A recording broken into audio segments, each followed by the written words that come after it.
This is a certified hood classic. What? Yeah, dude, it's racist. Splash Mountain? Yes. I've never been there. Yeah, I know. It was Disney's log ride. Yeah? But I remember, I don't know, it was weird. I think they had black animatronic children. And they were like caricatured. I can't confirm this in the moment. I'll look it. I'll look up like a one of those, you know, what do you call it? Ride-alongs they do, like where they record the whole ride. It's still open today, isn't it? It's tied to Song of the South. Are you for real? Yeah. I know that at least. Oh my So they were like, God. ooh, talking animals. No, dude, it's Uncle Remus. Like, you need to stop. Did I ever They tell sing. you? They sing before you fall off the edge of the water. Are you serious? Yeah, the whole ride, you're sitting there. Like, this is how log rides work, right? You're sitting there, and the Jurassic Park one is my favorite because, I mean, that's at Universal. We'll talk about that later. Anyway, Okay. you're in a log, right? Yeah. And it's just slowly inclining the whole time. And as you're going in the water in this boat, there's animatronics in different sections, Animatronics, got it. and they're singing or doing whatever. That's how It's a Small World is. It's just a boat ride, but it's the same thing. Okay, so Thank you. yeah, I only rode it once. I wasn't a big fan of log rides for a long time. I didn't like the feeling in my stomach. But yeah, it's Okay. just a bunch of little animals, and I feel like I distinctly remember little animatronic black kids. But yeah, they're Oh my they're God. they're fixing it. The animals and the water and the theming that are positive can be applied to Princess and the Frog, and they're looking for clout right now, so they're gonna do it. There's this funny picture that I found. I don't know if I can still find it, so hopefully I can. And if I found it, it's gonna be on the screen right now. Okay. Yeah, Disney's totally been planning this, guys. It's not clout chasing. It's not a Band-Aid. It's not a Band-Aid. I don't know, Disney has a problem acknowledging their racist ass roots. They're over 100-year-old company. Of course they're gonna have racist roots. But just be like, yeah, that was bad. Don't hide it in the vault, in your maximum security fucking diamond Disney vault. I think it says a little more that they're more willing to hide it than they are to just like outright deny it. It can't hurt your brand image to. It can't hurt your brand image to say we were bad, but now we're good. We're moving into your neighborhood. Thank you. That's what the Hornets say. The Hornets. Yeah. Oh yeah, those. Death Remember that Hornets. dumb nest? Nest. Yeah, there was a nest. We didn't get a picture of it, but there was a nest there. Also, murder hornets? Not a threat. So don't Oh worry about yeah, don't worry about that kind of inflammatory language. They murder bees, but they don't murder humans. it. They might become an invasive species, but it's very likely they'll just die out in the winter because they're not accustomed to our cold.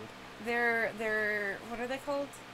They're just Japanese hornets. Yeah, that's what it was. Yeah.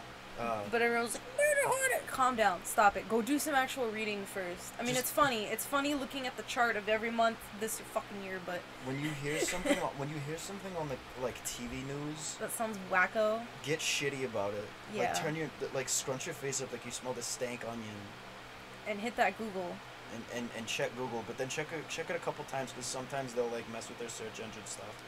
Yeah, do you remember 2016? Remember the 2016 election?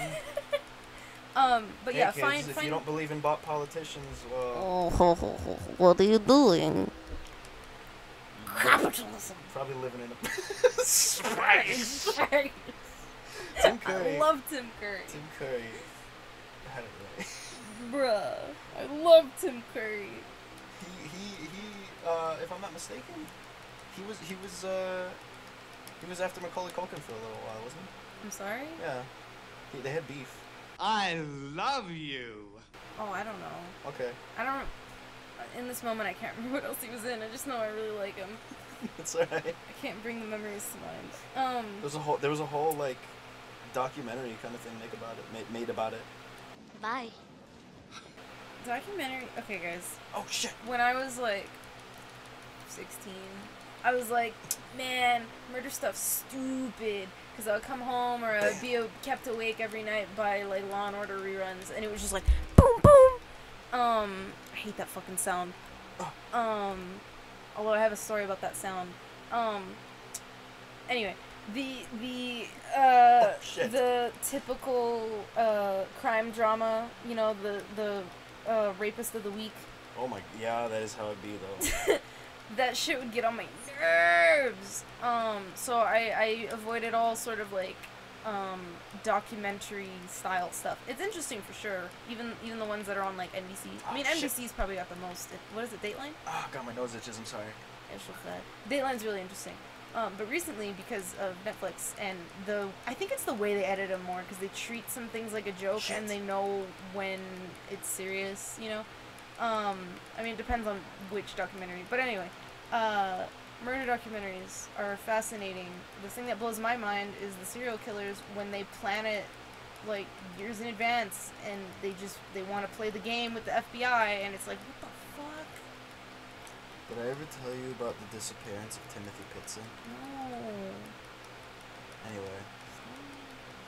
That's been recommended. The only reason I've been saying that to you so much is because that keeps getting recommended to me. And that video was uploaded a month ago. Guess what? Timothy Pitson disappeared in like 2007. Yeah, a lot of those cases never go, like, well, confirmed. The case of Timothy Pitson is especially interesting because the last person he was seen with was his mom. Yeah, that usually means that they ended up in the back of their trunk, and then Casey Anthony gets off because it's Florida and they're not used to moms being like that, I guess. I don't understand. Was it Florida?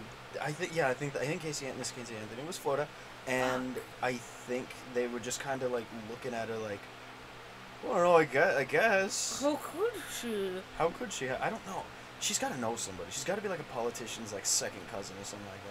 Yeah, it was just the first case of that had happened in the public eye, like, and nobody, I don't know, it was weird.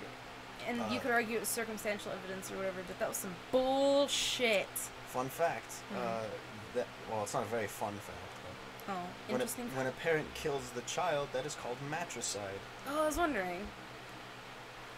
Speaking of murder, we were I was in an English class, and I had this really, I wouldn't say she's uneducated, but she likes to live in her own little bubble with her 4 PhDs or whatever. She's a Karen. Yeah, she's Karen. I appreciated her at first, and then she was saying this whack shit that, like, it's your fault as a woman if you are manipulated from a young age, doesn't matter, by television and ads and society. And I said, bitch, what? Because she's just like, I was a feminist. Bitch, you had so much privilege! Anyway. What? Like, she's never really, not to say that she hasn't worked hard, right? But she doesn't know what struggle is. She chooses to not watch television. So when we talk about the news, she's like, well, I don't watch TV. Bitch, what? There's having principles, and then there's just being a pompous douchebag. I guess pompous is the right way to say it, but like, she found a dude that was fine with her going to school, and I don't know how she paid for 3 PhDs, or 1 PhD, 2 masters, something like that. How she paid for all that shit. Whatever, but she was all up in psychology and Jung working hard. She thought, what was that one? Scrubbing. It was Prompto. What was it? The Tempest. She was talking mad hype on The Tempest and how smart Shakespeare was. Let me tell you, kids, Shakespeare's a hack. All right? I wouldn't go that far. I wouldn't go so far as to say he's a hack, but he's certainly overrated. He's extremely overrated. There are many more people that intentionally leave these things. But anyway, she was trying to tie a lot of our writing into psychological things that weren't necessarily manifesting, but she was insisting they were. Oh, I knew this was gonna happen. Oh no! I can't die here. You have to carry the show. Okay. All right, I'll let you focus. So no, you. Oh, excuse me. Yeah. So this woman, I had to give context, honestly. But anyway, she was. It makes sense for this topic. Okay. So there was a story we read. I'll look it up for you to put on the screen. But this story is about a guy that sees a girl walking one night, and it's set in like the I'd say like Greece time, or not Greece, not like the 50s. It's got that vibe. I don't know, maybe it's the 70s, whatever. But it's like older, right? No. And she walks around with a dude, and she's always lying to her parents, and she's maybe like 17, maybe 16. But anyway, this dude sees her, and he's like, "What's up, baby?" or whatever, and she's like, "Ew." But she's kind of interested in him because that's how you write your women. And I can't remember if it's written by a woman. It might have been. Yeah, it was written by a woman. I think it was supposed to be like some sort of warning, but whatever. Oh, shit. So the next day, her family leaves, and she's listening to music, and it's like summer. and she's in shorts. Ooh, scandalous. Okay. And she's like sunbathing outside her house, and this guy pulls up, and it's the same guy from the night before, and she's like, "What the fuck you doing here?" And he's like, "I'm here to take you for a ride." "Well, take you for a ride. So, I'm putting it in anyway. So she is like, I'm not gonna go with you, and so the whole thing is like a psychological kind of dance around each other, and she ends up getting inside the house at some point, and she's like, "Go away," and he's like, I'm gonna get you to come with me," and he's pretending to be like a teenager, but he's clearly like a 30-year-old dude, and he's got a friend with him, and the friend is like really creepy and just sitting in the car. But that always the yeah, but anyway, at some point, she gets in the car with him. Like, she has a breakdown. She's gonna call, and then he's like, "If you call, I'm gonna murder your whole family."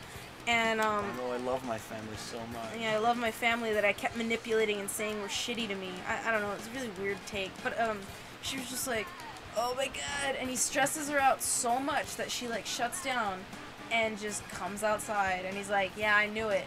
And so she had us watch this movie that I don't remember what it's called. I'll look that up too for you. But oh shit, it's that. I think it's Laura Dern, honestly.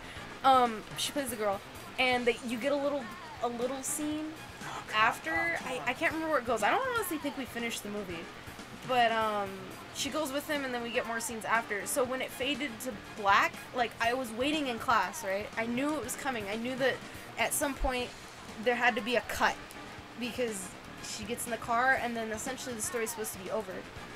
But anyway, when she gets in the car and it cuts to black, I played the Law & Order sound really loud, and I was in the back of class, and a bunch of people lost it. You were really proud of that one. Because it was like, I timed it perfect, and my friend, he was, because we all shared a table, so it was like 4 of us, he was at the other end of the table, and he whipped his head around, and was like, "Did you just..."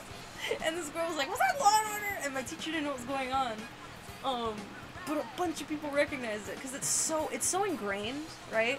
Whether it's waking you up at 2 a.m., or it's because of memes, or because you legitimately like Law & Order, you associate that sound with a terrible, terrible circumstance. But yeah, because that's the only thing that went through my mind when I was reading that shit. I was like, this is a stupid-ass Law & Order episode. What is this? But yeah, that was when my teacher tried to die on the hill of like, "Oh, you're dumb if you do that." Like, bitch, what? Honestly, she seems like a bit of a cunt. Yeah. Victim blaming cunt. The sort of like, well, you know, I've never allowed myself to be uncomfortable. Therefore, anyone who is uncomfortable, That teacher sounds like one of those Twitter posts that's like, will dig up a slightly edgy joke from somebody's old Twitter and try to cancel somebody with it, and then be like, "There's no excuse." And it's like, well, it was 2010. What about learning from your mistakes? Also, yeah, that's another thing. There's a lot of people. I mean, like, a lot of people who have been canceled, nothing happened. Well, okay. Here's. I'm gonna say cancel culture is not exactly real. I will acknowledge that the mob is real, right? Yeah. Now, this is a factor in what people imagine cancel culture to be, right? So, this isn't about, okay, at least from my perspective, right? Because as of right now, J.K. Rowling is dead to me. Her works are not. I can still appreciate Harry Potter, but what I will not do is feed into her money cycle. I have learned to accept that I will never visit Universal's Harry Potter world ever again, as much as I want to. I will never buy merch again unless it's from like a small artist. I will never buy the books again unless it's from a used bookstore. In any way I can, I will not support J.K. Rowling ever again because she is an asshole. Oh shit! I appreciate you didn't say the thing that annoyed me. I'm gonna get there. No, way, shape, or form. Oh. Yeah, I was. If that came out of your mouth, I was gonna Turn the episode off. No, to spite you, develop it to. Excuse me. Is that okay? I mean, it's just. There's dark, not. It's just dark humor. Tumors are just mounds of cells forming. It's not necessarily. Tumors are just people who watch SAO and say it's really good, guys. So. It's finally ending. Thank Jesus. Thank God. Oh, all right. So. she. Okay. when you think Get of outta cancel here. culture, it's like you can't just cancel this huge.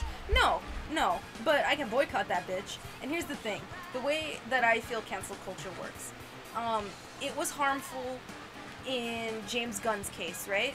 Because he was being an edgy little baby boy. Okay, it's not cancel culture itself, right? How do you explain it? How am I trying to explain this? I don't believe it's what everyone makes it sound like. What actually happens is the people that legitimately do bad, right? Yeah. And then they don't learn from it, like Yeah. J.K. Rowling, Yeah, where yeah, all the yeah. information is available and she's still saying, fuck you! Those people, you just shove them to the side and you go, fuck you too, like Alex Jones. Oops, you do. I like Alex Jones. He's funny. He's fucking funny, though. Like, God rest his soul. oh my, no, what? Even if he was dead. He's So- just a dumb guy. He He's doesn't- an asshole! Alright. Well, you know what? You would say that because you're a phony and a coward. Okay, but in James Gunn case, right? That could be an example used for, yes, cancel culture does exist. That was a company trying to save their ass instead of, I don't know, taking a stand and saying, yeah, that was bad, right? We know it was bad. However, we can recognize that he has not exhibited this behavior, and because the whole fucking cast vouched for him, Disney was more interested in avoiding a boycott than supporting a creator that had learned from his mistakes and admitted to his mistakes. Wow. Like, this was weird. This wasn't. Also, it was targeted. It was the conservative people who didn't like his views Yeah. that specifically dug that shit up and used bots and went a little nutso. It's always somebody who's just trying to do some petty shit. Yeah. I guess the only thing I can really say is it's not cancel culture, it's this mob mentality of not doing your own research and coming to your own opinions, which you could say goes the same thing.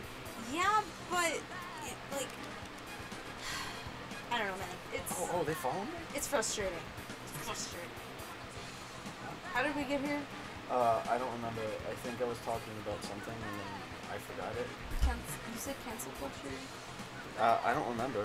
I don't remember in the slightest. I don't care though. I was supposed to, like, chill my buns so you could talk, and then you got to that level. The episode's over, bye. What? Pizza.